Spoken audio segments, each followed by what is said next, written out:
Hello everyone, मेरा नाम है तपेश। आज हम बात करेंगे निफ्टी, बैंक निफ्टी, फिर निफ्टी कल किस अकॉर्डिंग परफॉर्म कर सकते हैं। तो उससे पहले मैं एक बार रिलायंस का चार्ट देख लेते हैं। रिलायंस के बारे में हम कल भी बात करी थी इसकी चार्ट को देख के, क्योंकि कल ही 7% का अच्छा मोमेंटम आया था। पर तभी देखा था हमने, बात की थी कि 2800 के आसपास मिले तो ही लेने की सोचना है, क्योंकि इतना बड़ा मोमेंटम आया। उसके बाद यहाँ पर अगर थोड़ा बहुत गैप अप हो गया, वहाँ पे ट्रैप होने के चांसेस ज्यादा रहते हैं ऐसे में। तो इस लेवल तक आए तो फिर भी ऐड करने की सोचना। बाकी अभी यहाँ पे ऊपर ओपन में इसमें कोई कानून कलर लेने का, और यहाँ पे देखो आज अच्छी गैप अप हुआ, फिर वापस सेलिंग आ गई। तो ये चीजें इंपैक्ट होता है ऐसे में जब भी इस तरह की बड़ी कैंडल बनती है ना, चाहे नेगेटिव हो या पॉजिटिव। कभी भी मार्केट में से बहुत बड़ी नेगेटिव कैंडल बन गई 7-8% की, तो उसके बाद नेक्स्ट डे देखना, ऑब्जर्व करना, थोड़ा सा तो गैप डाउन होएगा, उसके बाद वापस से अच्छी रिकवरी आती है। तो इस तरह की चीजें होती है यहाँ पे मार्केट में। तो ऐसे में अवॉइड करें, जब भी फिर गैप अप होता है तो वहां पे ट्रैप करने का चांसेस ज्यादा होता है। इसलिए मैंने कल वहां पे मेंशन करा था कि 2800 के आसपास ही कहीं आए तो बाय करना अभी इससे। अब हम देखते हैं निफ्टी के, उसमें यहाँ पे निफ्टी में क्या रहा है। निफ्टी में देखो यहाँ पे क्या था ना, एक चीज कल की निफ्टी का जो मेन चलने का रीजन था रिलायंस था, उसकी वजह से थोड़ा सा आज ये चार्ट लोड होने में थोड़ा सा दिक्कत आ रही है अभी इसमें। तो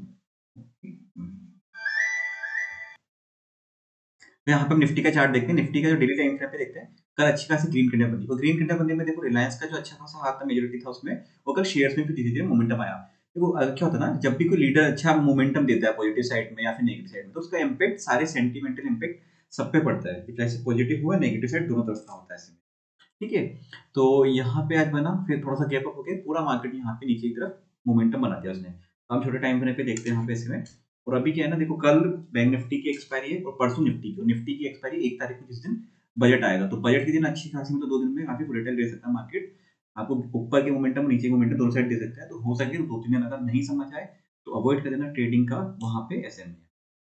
ठीक है। ये थोड़ा सा अभी भी दिक्कत कर रहा है इसमें। तो निफ्टी का चार्ट देखते हैं यहाँ पे। निफ्टी में भी देखो हमने लेवल्स बनाए थे यहाँ पे, कि इसके बाद यहाँ पे पहला रिजेक्शन, तो यही इमीडिएट जो हाई होता है, उसके बाद का हाई था यहाँ पे ये वाला रिजेक्शन लेवल 21,846 का।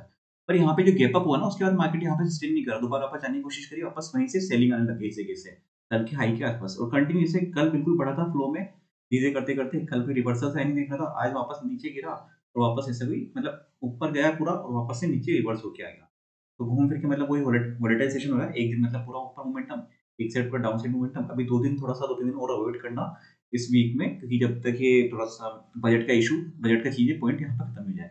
और अभी इस टाइम पे प्रीमियम भी महंगे हो रहे हैं। आप प्रीमियम भी आपको ज्यादा देखने को मिलेंगे। अभी 2-3 दिन थोड़ा सा ऑब्जर्व करना है इस चीज को।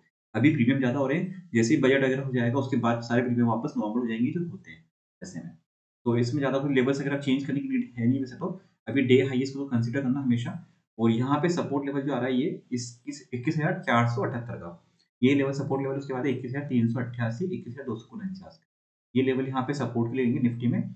और आज सबका पैटर्न अलग है, चार्ट पैटर्न निफ्टी का अलग है, बैंक निफ्टी का अलग है, फिर निफ्टी का अलग है। अभी हम बैंक निफ्टी का भी देखते हैं, तो सबके चार्ट पैटर्न अलग है। आप यहाँ पे आज देखेंगे तो इसमें देखो एकदम बिल्कुल फ्लो में नीचे गिरा, यहाँ पे बिल्कुल पूरा फ्लैट रहा मार्केट। यहाँ पे एक गैप अप हुआ था कल के हाई के आसपास, जो बिल्कुल वो हमने मार्क करा था, यहाँ पे पहला रिजेक्शन जो बनता है उससे गिरा, और कंटिन्यू यहाँ तक जो सपोर्ट लेवल था इसका, वहां तक इस जगह के आसपास आया।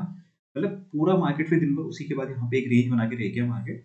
ऑप्शन सेलर को आता है ऐसे में, ऑप्शन सेलर मतलब कि ऊपर भी निकलने देंगे, नीचे भी आने नहीं देंगे, यहाँ पे इसके नीचे तो पूरा एक रेंज में मार्केट निकाल देंगे। तो कल की जो हाई था और कल का लो था, पूरा मार्केट उसी के उसमें यहाँ पे रेंज में रहेगा। अब कल के लिए देखो क्या है ना, ये वाला सपोर्ट लेवल रहेगा पहला 45,290 के आसपास, उसके बाद आएगा 45,161 का। और ऊपर की तरफ रिजेक्शन लेवल क्या रहेगा, वो लेवल रहेगा ये वाला 45,514 का, और ऊपर 45,660 का, जो मतलब ये भी हाई है, डे हाई है इस जगह के आसपास का। ठीक है। तो ज्यादा कुछ चेंज करने की नीड है नहीं ऊपर, जब तक कि अभी इसके लेवल को ब्रेक नहीं करे तब तक यहाँ पे पोजिशनल मत लेना भी कुछ भी। 45,900 का टारगेट फिर उसके बाद देखने को मिल सकता है, 46,000 का लेवल यहाँ पे देखने को मिल सकता है। और डाउन साइड में देखो क्या है ना, 45,160 के आसपास ये वाला जो लेवल आता है इस जगह का, ये सपोर्ट हो जाएगा 45,137 का। अगर ये यहाँ से गिरता है तो डे लो का देखना कि आज का लो इसमें सस्टेन करता है, ठीक है 45,200 पे। अगर ये ब्रेक करता है तो फिर 45,137 तक के टारगेट देखने को मिल सकते हैं, और ये आगे के टारगेट फिर 45,000 तक का लेवल देखने को मिल सकता है यहाँ पे मार्केट में। तो मैं 45,000 का लेवल मार्क करता हूँ, क्योंकि काफी क्रूशियल लेवल होता है ये वाला 45,000 का लेवल। 45,000 हो गया, 45,500 हो गया, 46,000 हो गया, तो इस लेवल पे हमेशा ध्यान रखना है यहाँ पे ऐसे लेवल पे। ठीक है। तो ये तो हो गया कल बैंक निफ्टी के लिए। अब हम बात करते हैं फिन निफ्टी का। तो फिन निफ्टी का देख लेते हैं एक बार चार्ट। फिन निफ्टी में भी तो क्या है, देखो अगर गैप अप के टाइम पे अगर मॉर्निंग में यहाँ पे ट्रेड मिली होगी वहां पे, तब तो ठीक है। तो फिन निफ्टी के चार्ट में देखो यहाँ पे गैप अप के यहाँ पे अगर एंट्री ठीक तब तो ठीक है यहाँ पे, और अगर उसके बाद तो फिर इसने दिन भर यहाँ पे एक रेंज में निकाला, मतलब यहाँ पे ऑप्शन सेलर ने पूरे मार्केट को उसको होल्ड करा है, कल का लो भी ब्रेक नहीं करने दिया और कल का हाई भी ब्रेक नहीं करने दिया, तो उसी रेंज से यहाँ पे पूरा मार्केट निकाल दिया। और ये तो देखो चार्ट तीनों के आपको सेपरेट दिखेंगे यार, Nifty, bank Nifty, fin Nifty के।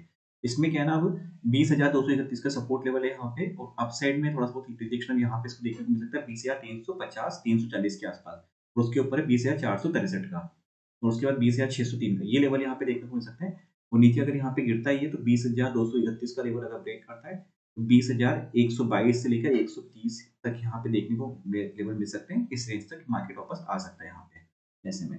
बाकी यहाँ पे अगर इसी रेंज में रुकता है तो ट्रेड अवॉइड करना है यहाँ पे, और क्योंकि यहाँ पे ट्रैप कर सकता है मार्केट यहाँ पे, और फिर परसों तो वैसे भी बजट का है तो 2 दिन यहाँ पे वोलेटाइल रह सकता है मार्केट। तो अगर नहीं समझ आए तो अवॉइड करना है यहाँ पे, अननेसेसरी ट्रेड मत करना, उस हिसाब से चीजें ध्यान रखना। वीडियो अच्छा लगा तो लाइक शेयर सब्सक्राइब कर दीजिएगा। Thank you friends.